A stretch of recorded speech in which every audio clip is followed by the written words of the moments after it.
اس وقت ملک کے جو 5 بڑے ہیں ان کے درمیان اعتماد کی بحالی اور رابطہ ہونا چاہیے۔ وزیر اعظم کے مشیر رانا ثنا کہتے ہیں 5 بڑوں میں میرے لیڈر وزیر اعظم شہباز شریف اور نواز شریف ہیں۔ ملک کے تیسرے بڑے آصف علی زرداری ہیں جو صدر مملکت ہیں۔ چوتھے بڑے بانی پی ٹی آئی ہے اور 5ویں کا تو سب کو پتا ہے۔ اس وقت تک ایک دوسروں پر یقین نہیں ہوگا جب تک بڑوں کے درمیان رابطہ نہ ہو۔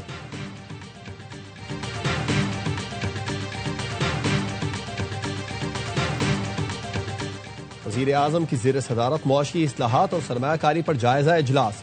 شہباز شریف نے تمام وزارتوں سے عملی اقدامات اور جامع حکمت عملی کے لیے تجاویز طلب کر لی۔ شہباز شریف کی زیر صدارت پیٹرولیم ڈویژن کے امور پر بھی اجلاس۔ کہا ملک میں تیل و گیس کے نئے ذخائر کی دریافت ترجیحات میں شامل ہونی چاہیے۔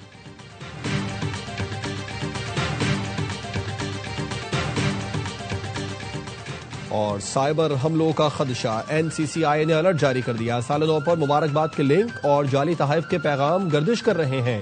حکام نے خبردار کیا ہے کہ صارفین کسی انجان لنک پر کلک نہ کریں۔ واٹس ایپ پر موصول کوئی کوڈز کسی سے شیئر نہ کریں۔ سال کے آغاز پر پاکستان اور بھارت کے درمیان ایٹمی تنصیبات کی فہرست کا تبادلہ ایٹمی تنصیبات پر حملے کی ممانعت کے معاہدے کے تحت کیا گیا۔ پاکستان کی فہرست اسلام آباد میں بھارتی ہائی کمیشن کے نمائندے کو دی گئی۔ بھارت نے اپنی فہرست نئی دلی میں پاکستانی ہائی کمیشن کے نمائندے کے حوالے کی۔ دونوں ملکوں میں قیدیوں کی فہرست کا بھی تبادلہ ہوا۔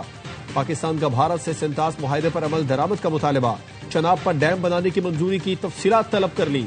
ترجمان دفتر خارجہ کا کہنا ہے ہم سب کو ایسی کوششوں سے باز رہنا چاہیے جس سے خطے میں تناؤ پیدا ہو۔ ایاز صادق کی جے شنکر سے مصافحے کی تصویر دیکھی۔ اسپیکر قومی اسمبلی نے اس حوالے سے تفصیلی بات کی ہے۔ ترجمان نے کہا پاکستان کے سعودیہ اور یو اے ای سے تعلقات کو یمن کی صورتحال سے نہ جوڑا جائے۔ پاکستان یمن میں امن اور استحکام کے لیے اپنا کردار ادا کر رہا ہے۔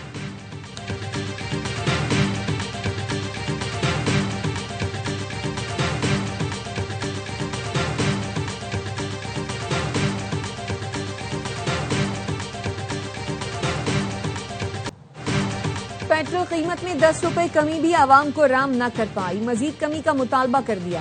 کہتے ہیں مہنگائی اتنی بڑھ گئی، پیٹرول کی قیمت میں 10 روپے کا ریلیف کافی نہیں، دوسری چیزوں کی قیمتیں بھی کم کی جائیں تاکہ غریب سکون کا سانس لے سکے۔ دسمبر میں سالانہ بنیادوں پر مہنگائی میں 5% اضافہ، جولائی سے دسمبر کے دوران مہنگائی کی شرح 5% رہی۔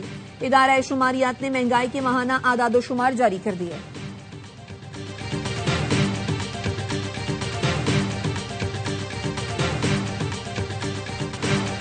سوئٹزرلینڈ میں نیو ایئر نائٹ پر اسکی ریزورٹ میں دھماکہ، 40 افراد ہلاک، 100 سے زائد زخمی۔ دھماکہ کرانز مونٹانا کے بار میں ہوا۔ خوفناک آتش زدگی کی زد میں آ کر درجنوں افراد جھلس گئے۔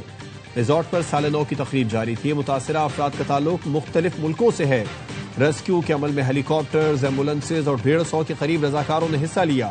پولیس کا کہنا ہے دھماکہ دہشت گردی نہیں، ہر پہلو سے تحقیقات کی جا رہی ہیں۔ وزیر اعظم شہباز شریف کا انسانی جانوں کے ضیاع پر افسوس کا اظہار۔ کہا المناک واقعے کے بارے میں جان کر بہت دکھ ہوا، مشکل وقت میں سوئس حکومت اور عوام کے ساتھ کھڑے ہیں۔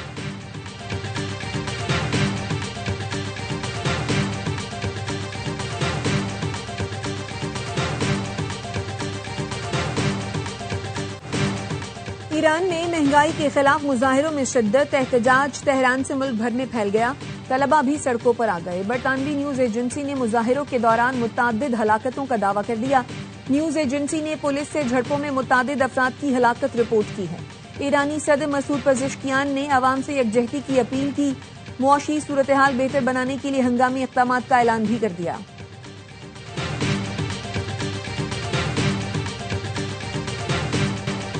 ایرانی عوام کو اپنی حکومت کے خلاف اکسانے کی کوشش، بھارت اور افغان پروپیگنڈا مشینری کی ایک اور جھوٹی مہم۔ ایران میں بد امنی اور عدم استحکام کو ہوا دینے والے گھوسٹ اکاؤنٹس کے پیچھے شرپسند بھارتی عناصر کا پردہ چاک۔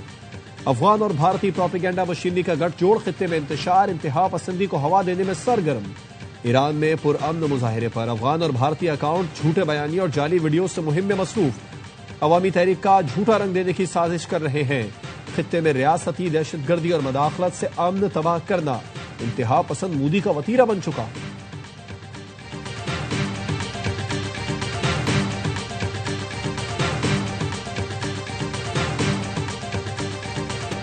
بھارت کے لیے 2025 ناکامیوں اور ہزیمت کا سال رہا۔ فائنینشل ٹائمز کے مطابق بھارتی روپیہ ڈالر کے مقابلے میں گراوٹ کا شکار رہا۔ کمزور کرنسی، معاشی بے چینی کی وجہ سے بھارت کو مسائل کا سامنا رہا۔ بھارت کو امریکہ، چین اور روس کے ساتھ تعلقات برقرار رکھنے پر مجبور ہونا پڑا۔ امریکہ بھارت تجارتی معاہدہ متعدد بار ملتوی ہوا۔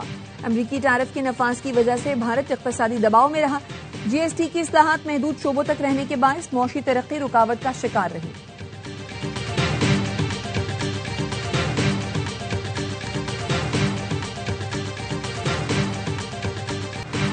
ایک دوسرے سے لڑ کر کامیاب نہیں ہو سکتے، وفاقی وزیر احسن اقبال کہتے ہیں 2018 میں معیشت کو تبدیلی کا دھچکا لگا، ترقی کرتی معیشت کو تباہ کیا گیا۔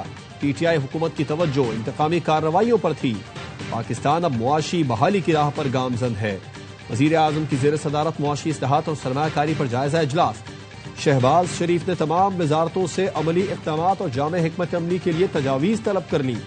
سرمایہ کاری اور ترقیاتی منصوبوں کے لیے سفارشات جلد مرتب کرنے کی ہدایت۔ وزیر اعظم نے وفاقی کابینہ کا اجلاس کل طلب کر لیا۔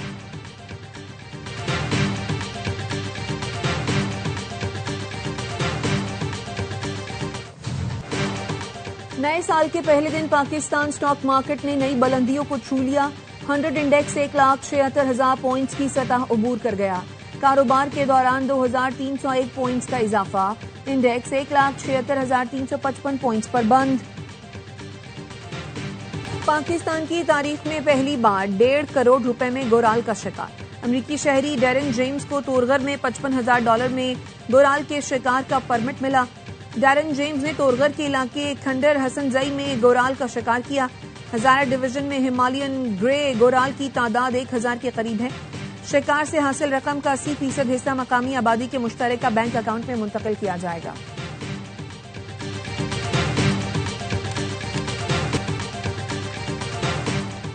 کراچی نیشنل اسٹیڈیم روڈ پر لائن کی لیکیج سے پانی جمع۔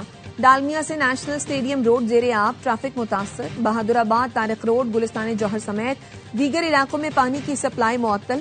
حکام کے مطابق لائن کی مرمت کا کام شام تک مکمل ہو جائے گا۔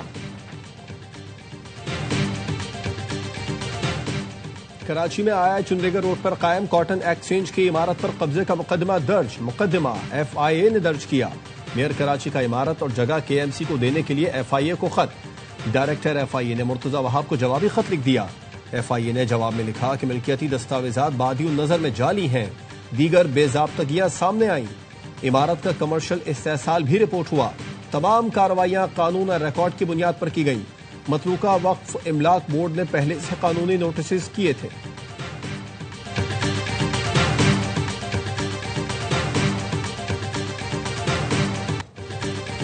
وکلاء کی ہڑتال کے دوران عدالت میں کیوں پیش ہوئے؟ پنجاب بار کونسل نے رجب بٹ کے وکیل میاں علی اشفاق کا لائسنس معطل کر دیا۔ اعلامیے کے مطابق کراچی میں میاں علی اشفاق پرائیویٹ گارڈ کے ساتھ بار میں آئے، جس کی وجہ سے وہاں وکلاء میں ہنگامہ آرائی ہوئی۔ میاں علی اشفاق نے وکلاء کے خلاف بیان بازی بھی کی۔ معاملہ مزید کارروائی کے لیے ڈسپلنری کمیٹی کو بھجوا دیا گیا۔